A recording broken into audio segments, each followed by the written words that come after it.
कैसे हैं आप सभी स्टूडेंट। तो आज की इस वीडियो में मैं आप सभी बच्चों को बीबीएम यूनिवर्सिटी में FYUP सेमेस्टर 6 सेशन 22-26 आप सभी बच्चों का माइनर पेपर फिजिक्स और माइनर पेपर केमिस्ट्री, चाहे 2C हो चाहे 1C, हमने आपको बोला हुआ था कि भैया दोनों पढ़ लीजिएगा, दोनों में से सवाल आ सकता है। ठीक है, इसीलिए हमने आप सभी बच्चों को यहाँ पर दोनों ही बताते हैं। MN2C जो कि वोकेशनल का पार्ट है, MN1C जो डिसिप्लिन का पार्ट है। तो इन दोनों का इंपॉर्टेंट क्वेश्चन बताते हैं, दोनों पढ़ लीजिएगा जो ज़्यादा सही रहने वाला है। तो इस वीडियो में चलिए फिजिक्स केमिस्ट्री दोनों का MN जो पेपर है आपका, यानी माइनर पेपर है, इंपॉर्टेंट क्वेश्चन बताते हैं जो कि आपको पेपर में पूछा जाएगा। सबसे पहले फिजिक्स बताते हैं फिर केमिस्ट्री। ठीक है, तो सबसे पहले ये फिजिक्स का सिलेबस है, MN2C फिजिक्स का सिलेबस है, जिसमें बेसिक ऑफ ऑप्टिक्स जो कि आप लोग पढ़ के भी रखे हुए कुछ चीज़, वो चीज़ आपको यहाँ पर पूछा गया। ठीक है, आपसे भी देख सकते हैं ये सिलेबस है। यूनिट 1 है। यूनिट 2 में कैमरा एंड माइक्रोस्कोप के बारे में पढ़ना है। ठीक है, इसमें simple microscope, compound, electron microscope, binocular microscope पढ़ना है आपको, टेलीस्कोप एंड स्पेक्ट्रोमीटर पढ़ना है, astronomical telescope, telescope, reflecting telescope, ये सब पढ़ना है। स्पेक्ट्रोमीटर के बारे में पढ़ना है। तो ये पूरा सिलेबस था। ठीक है, अब इसके सिलेबस के हिसाब से जो इंपॉर्टेंट क्वेश्चन बन सकता है वो मैं आपको बताता हूँ। सबसे पहले यूनिट 1 में अगर देखा जाए तो जो कि बेसिक ऑफ ऑप्टिक्स है आपका, तो इसमें आप पढ़ सकते हैं define optics and explain the scope of optics in science and technology, ये पहला सवाल। फिर आपको state and explain Fermat's principle of least time, derive करना laws of reflection refraction using it, इसका यूज करके आपको बताना है। डिफ्रेंशिएट बताना है ओरिजिनल पाथ और डिफरेंट ऑप्टिकल पाथ और ज्योमेट्रिक पाथ के बीच में। फिर explain the working of thick and thin lenses with ray diagram.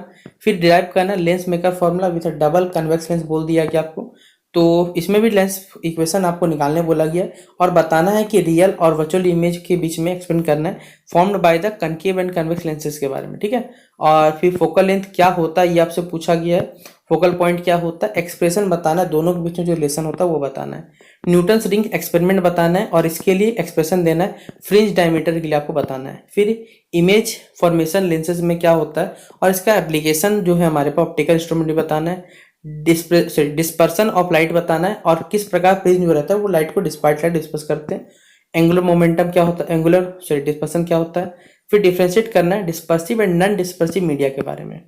फिर ऑप्टिकल इंस्ट्रूमेंट क्या होता है, इसके एग्जाम टाइप्स बताने, एग्जाम्पल सर।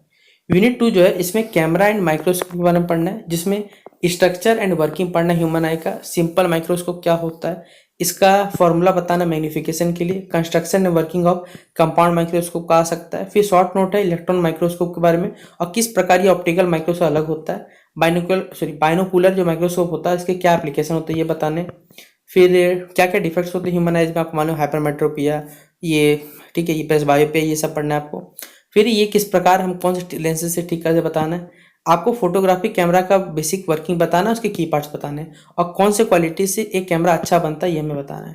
यूनिट 3 में टेलीस्कोप एंड स्पेक्ट्रोमीटर, जिसमें एस्ट्रोनॉमिकल टेलीस्कोप क्या होता है इसके कंस्ट्रक्शन वर्किंग, टेरेस्ट्रियल टेलीस्कोप क्या होता है रेडियन से बताना है, स्ट्रक्चर एंड फंक्शन बताना है रिफ्लेक्टिंग टेलीस्कोप का, स्पेक्ट्रोमीटर क्या होता है आपको ये बताना है।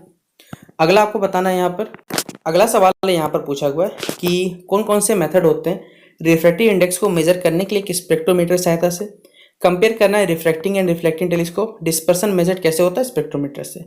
तो ये हमारे पास था MN2C वोकेशनल का सिलेबस और इंपॉर्टेंट क्वेश्चन। अब MN1C फिजिक्स का सिलेबस, ठीक है, और इंपॉर्टेंट क्वेश्चन जिसमें लॉज ऑफ थर्मोडायनेमिक्स है बेसिकली, क्लास 11 फिर से आपको पढ़ना पड़ेगा एक बार ये सारे के सारे टॉपिक पढ़ने के लिए, एंट्रोपी, एंथैल्पी।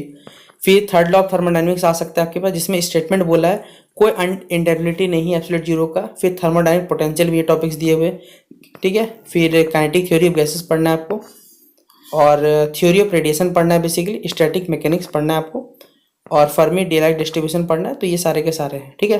तो चलिए अब इंपॉर्टेंट क्वेश्चन बताते हैं, ये थर्मल फिजिक्स और थर्मोडायनेमिक्स से जुड़ा हुआ। सबसे पहले यूनिट 1 से तो अगर बात करें तो state and explain the zeroth law of thermodynamics और how does it define temperature. फिर एक्सप्रेशन बताना है work done in isothermal and adiabatic process के लिए, डिफरेंशिएट बताना है रिवर्सिबल इरिवर्सिबल में।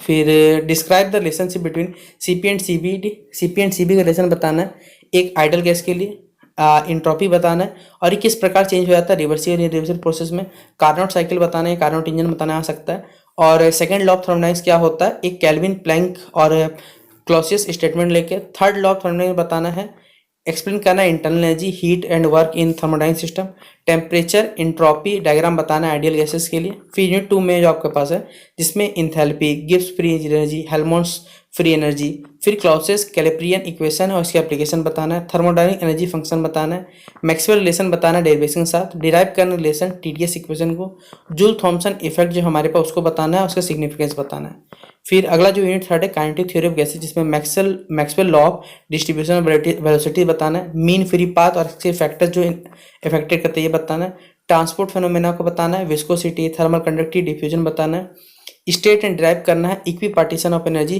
थ्योरम एंड गिव एप्लीकेशन बताना है, kinetic theory of mono atomic and diatomic gas के बारे में बताना है। यूनिट 4 में थ्योरी ऑफ रेडिएशन है, जिसमें ब्लैक बॉडी रेडिएशन क्या होता है, स्पेक्ट्रल डिस्ट्रीब्यूशन क्या होता है बताना है। फिर ड्राइव करना है प्लैंक्स रेडिएशन लॉ और उसके सिग्निफिकेंस को। फिर एक्सप्लेन करना है रेयलिग जीन्स लॉ और विन्स डिस्ट्रीब्यूशन लॉ। फिर डिराइव करना है स्टेफन बोल्ट्जमैन लॉ और उसके सिग्निफिकेंस को एक्सपेरिमेंटल वैल्यू के साथ। कंसेप्ट ऑफ एनर्जी डेंसिटी बताना है। यूनिट 5 स्टैटिकल मैकेनिक्स है, जिसमें मैक्सवेल बोल्ट्जमैन डिस्ट्रीब्यूशन लॉ को एक्सप्लेन करना है, कंपेयर करना है मैक्सवेल बोल्ट्जमैन को और फर्मी डिराक और बोर्स आइंस्टाइन स्टैटिक्स को। फेज स्पेस क्या होता है क्वांटम स्टैटिक्स में ये बताना है। इलेक्ट्रॉन गैस, फोटोन गैस और इसका डिस्ट्रीब्यूशन लॉ बताना है। बोर्स आइंस्टाइन डिस्ट्रीब्यूशन लॉ का एक्सप्रेशन बताना है। पार्टीशन फंक्शन, इसकी स्टेट, इसके सिग्निफिकेंस को बताना है हमारे पास, ये सब बताना है। तो ये था आपसी बच्चों का फिजिक्स का MN1C सेमेस्टर 6 का सिलेबस प्लस इंपॉर्टेंट क्वेश्चन जो कि पेपर में पूछा सकता है। अब आप सही बच्चों को मैं यहाँ पर जो भी केमिस्ट्री रखे हुए हैं तो केमिस्ट्री का MN2C और केमिस्ट्री का 1C का इंपॉर्टेंट क्वेश्चन चलिए बता देता हूँ आपको। तो यहाँ पर मैं आपसे बच्चों को अब MN2C केमिस्ट्री बता रहा हूँ, जिसमें यूनिट 1 में आपको रेस्पिरेशन एंड एनर्जी प्रोडक्शन पढ़ना है। इसके इंपॉर्टेंट क्वेश्चन आप पढ़ सकते हैं। Explain the process of respiration in human body पढ़ना है। ब्रीफ नोट बताना है रेस्पिरेटरी एंजाइम्स और उनके रोल्स के बारे में। कंपेयर करना structure and functions of haemoglobin and myoglobin के बारे में। डिस्क्राइब करना है ऑक्सीजन ट्रांसपोर्ट मैकेनिज्म बॉडी में। शॉर्ट नोट्स बताने हेमोसाइनिन और हेमिथिन जो हमारे पास लोअर लेवल्स में मिलते हैं उनके बारे में। आपको प्रोडक्शन ऑफ ATP के बारे में बताना है और कौन कौन से एंजाइम्स रिस्पॉन्सिबल होते हैं फूड डाइजेशन के लिए बताना है। फिर क्या रोल होता है हमारे पास साइटोक्रोम जो C ऑक्सीडाइज का रिस्पिरेशन में। यूनिट 2 में जो केमिकल एक्सेट है हमारे पास कुछ कॉमन हेल्थ को लेकर, जिसमें एनीमिया, ब्लड प्रेशर इरेगुलरिटी का क्या कारण हो सकता है, केमिकल कॉजेज हो सकता है। हेल्थ हैजार्ड क्या हो सकते हैं, कार्बन मोनोऑक्साइड पॉइजनिंग आपको मालूम होगा। साइनाइड पॉइजनिंग क्या होता है, इसके सिम्टम, केमिकल इफेक्ट क्या हो सकते हैं। फ्लोरिसिस क्या होता है, इसके इफेक्ट्स क्या होते हैं, ह्यूमन बॉडी में बताना है। फिर ब्लड शुगर डायबिटीज का केमिकल प्रिजर्वेटिव बताना, रिलेशन बताना है। डिस्क्राइब करना आर्थराइटिस के बारे में और इसके केमिकल एक्सपर्ट क्या हो सकते हैं किसी डिजीज हमारे बताना है। सिग्निफिकेंस बताना है रेडिकल केमिस्ट्री का, तो फ्री रेडिकल्स क्या है, किस प्रकार वो लिविंग जो हमारे पास सिस्टम है उनमें पाए जाते हैं ये बताना है। रोल ऑफ फ्री रेडिकल्स बताना है कि कैंसर कॉजिंग में कैसे और सेल डैमेज में कैसे काम करते हैं। और एंटीऑक्सीडेंट्स क्या होता है, नेचुरल एंड सिंथेटिक एंटीऑक्सीडेंट क्या होते हैं बताना है। रेडिकल क्वेंचर्स आपको बताना है और उनके इंपॉर्टेंस बताना है। शॉर्ट नोट्स बताने ये सारे टॉपिक्स जो दिखे हुए यहाँ पर टोटल हमारे पास सबके बारे में। यूनिट 4 क्या है, केमिस्ट्री ऑफ मटेरियल्स है, जिसमें सोप, डिटर्जेंट आप लोग पढ़े होंगे। बायोफ्यूल्स, उनके प्रोडक्शन, नेचुरल सोर्सेज किस प्रकार मिलते हैं। कॉज यूज बताना है नेचुरल एंड आर्टिफिशियल फाइबर का हमारे डेली लाइफ में। यूज एंड केमिकल नेचर बताना है। पॉलीमर पटे जिसमें आर्केलिक, PVC, PPA बताना है। बायोडिग्रेडेबल पॉलीमर्स सच एज जिसमें सेलुलोज, स्टार्च ये बताना है। प्रोटीन हो गया और जो डिफरेंट टाइप्स ऑफ हमारे पास सोया हो गया, कॉर्न हो गया, जीन हो गया, ग्लूटेन, प्रोटीन, इनके बारे में बताना है। रोल एंड यूटिलिटी बताना है सिंथेटिक एंड नेचुरल पॉलीमर का हमारे डेली लाइफ में ये बताना है। एडिशनल अगर आप यहाँ पर जो 1 मार्क्स के क्वेश्चन लिखना चाहें तो ये सारे के सारे क्वेश्चन लिख सकते हैं। डेफिनेशन में हेमोग्लोबिन आ सकता है, मैच कर सकते हैं, एंजाइम्स के बारे में पूछा सकता है। फिल इन द ब्लैंक्स में कौन सा कैसा गैस से रिस्पॉन्सिबल है हमारे पास ऑक्सीजन ट्रांसपोर्ट मसल्स में। शॉर्ट आंसर बना सकते हैं तो साइनाइड पॉइजन क्या होता है, functions of ATP in human body क्या होता है ये पूछा गया। तो ये था पूरी MN2C जो केमिस्ट्री आपका इंपॉर्टेंट क्वेश्चन। अब यहाँ पर MN1C केमिस्ट्री का इंपॉर्टेंट क्वेश्चन बता रहा हूँ। तो सबसे पहले यूनिट 1 में सॉल्यूशन पढ़ना है, तो ideal and non ideal solution example के साथ पढ़ना है, ठीक है। रॉल्स लॉ और उसका फॉर्मूला डिराइव करना आइडियल सॉल्यूशन के लिए। डिस्कस करना है रॉल्स लॉ का डेरिवेशन ग्राफ्स की सहायता से। शॉर्ट नोट्स बताने वेपर, प्रेशर, कंपोजिशन कर्व्स के बारे में, टेम्परेचर, कंपोजिशन कर्व्स। फिर एजिटोट्रॉप क्या होता है हमारे पास और एक्सप्लेन करना है जो टाइप्स के एग्जांपल के साथ।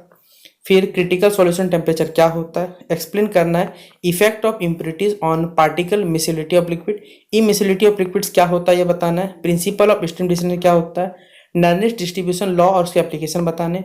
यूनिट 2 जो इसमें फेज इक्विलिब्रियम के बारे में पढ़ना है, जिसमें phase, component, degree of freedom पढ़ना है। फिर अगला स्टेट एंड एक्सप्लेन करना है गिब्स फेज रूल को आपको। फिर डिराइव करना है क्लॉसियस क्लैपेरियन इक्वेशन को, फिर एक्सप्लेन करना है फेज डायग्राम ऑफ वाटर और सल्फर सिस्टम, इंपॉर्टेंस बताना है phase equilibrium in physical chemistry. Unit third जो है कंडक्टेंट्स के बारे में, जिसमें conductivity, equivalent conductivity, molar conductivity और कंडक्टिविटी किस प्रकार वेरीज करता है सॉल्यूशन में स्ट्रॉन्ग इलेक्ट्रोलाइट के लिए वीक इलेक्ट्रोलाइट बताना है। आपको बताना है कॉलर्स लॉ यहाँ हमारे पास, फिर इंडिपेंडेंट माइग्रेशन ऑफ आयंस क्या होता है, डिस्क्राइब करना है आपको कंडक्टोमेरिक टिट्रेशन के बारे में ओनली एसिड बेस को लेकर। यूनिट 4 में इलेक्ट्रोकेमिस्ट्री, जिसमें रिवर्सिबल सेल होके ईएमएफ बताना है, नॉनरेस्ट इक्वेशन उसका एप्लीकेशन बताना है, इलेक्ट्रोड्स के टाइप बताना है, स्टैंडर्ड पोटेंशियल क्या होता है, इलेक्ट्रोकेमिकल सीरीज क्या होता है ये बताना है, फिर थर्मोडायनेमिक्स और रिवर्सिबल सेल के लिए क्या होता है, रिलेशन बताना GSS एंड ईएमएफ के बारे में। ऑर्गेनिक केमिस्ट्री जो सेक्शन बी है इसमें आपके, तो यूनिट 5 में आपको कार्बोक्सिलिक एसिड यूजेस के बारे में पूछा गया।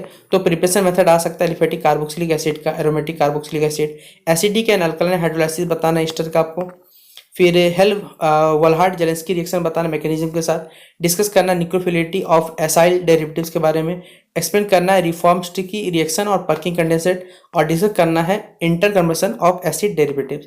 यूनिट 6 में अमाइंस एंड डाइजोनियम सॉल्ट्स के बारे में, जिसमें प्रिपरेशन पढ़ना है आपको, ये सारे के सारे रिएक्शन पढ़ना है आपको यहाँ पर, ऑबन ब्रोमाइड हो गया, कार्बियल अमाइन टेस्ट हो गया, हिंसबर्ग टेस्ट हो गया, इलेक्ट्रोफिलिक सब्स्टिट्यूशन पढ़ना है आपको, प्रिपरेशन पढ़ना है, ये सारा के सारा पढ़ना पड़ेगा। यूनिट 7 जो है स्ट्रक्चर एंड क्लासिफिकेशन पढ़ना है हमारे पास, ड्यूटेरियन स्ट्रक्चर ऑफ अमीनो एसिड पढ़ना है, formation types of peptide bond पढ़ना है, ये सारा पढ़ना पड़ेगा। डीनेचुरेशन रीनेचुरेशन प्रोटीन का क्या होता है, अमीनो एसिड का सिंथेसिस पढ़ना है। अब यहाँ पर जो लास्ट टॉपिक है इसमें कार्बोहाइड्रेट पे ये पढ़ना पड़ेगा आपको, कार्बोहाइड्रेट क्या होता है, क्लासीफाई करना है सूटेबल एग्जाम्पल को देख के, और क्या कहते हैं मोनोसेकेराइड डाइसेकेराइड क्या होता है, reducing and non reduce sugar क्या होता है, म्यूटेशन क्या होता है, एक्सप्लेन करना एग्जाम्पल के साथ, स्ट्रक्चर एंड कन्फर्मेशन बेस्ड पर, open chain and cyclic structure glucose fructose पूछा सकता है, एब्सोल्यूट कन्फिगरेशन पूछा सकता है। फिर Fischer projection of D glucose and D fructose, anomers and epimers के बारे में बताना एग्जांपल्स लेके ग्लूकोज फ्रुक्टोज का, और कुछ डेफिनेशन यहाँ पर लिखे गए आपको पूछा गया है। रिएक्शन प्रॉपर्टी बात करें तो ये मोनोसेकेराइड का केमिकल प्रॉपर्टी आ सकता है, एसेंडिंग एंड डिसेंडिंग रिएक्शन जो मोनोसेकेराइड में होता है वो आपसे पूछा गया, और कन्फिगरेशन है और जो है हमारे पास मोनोसेकेराइड डिटरमाइंड का वो आपको पूछा गया। ठीक है, तो ये था आप सभी बच्चों का MN1C का केमिस्ट्री का इंपॉर्टेंट क्वेश्चन। तो उम्मीद करूंगा कि आप सभी बच्चों को ये वीडियो पसंद आएगा, तो वीडियो को शेयर कर दीजिएगा अपने सभी दोस्तों के साथ, और चैनल पर नहीं हुआ सब्सक्राइब जरूर कर लीजिएगा। बाकी वीडियो कैसा लगा कमेंट बॉक्स में जरूर बताएं। बाकी बेस्ट फिजिक्स एग्जामिनेशन के लिए आप सभी बच्चों को मिलते हैं नेक्स्ट वीडियो पे, तब तक के लिए जय हिंद और जय भारत।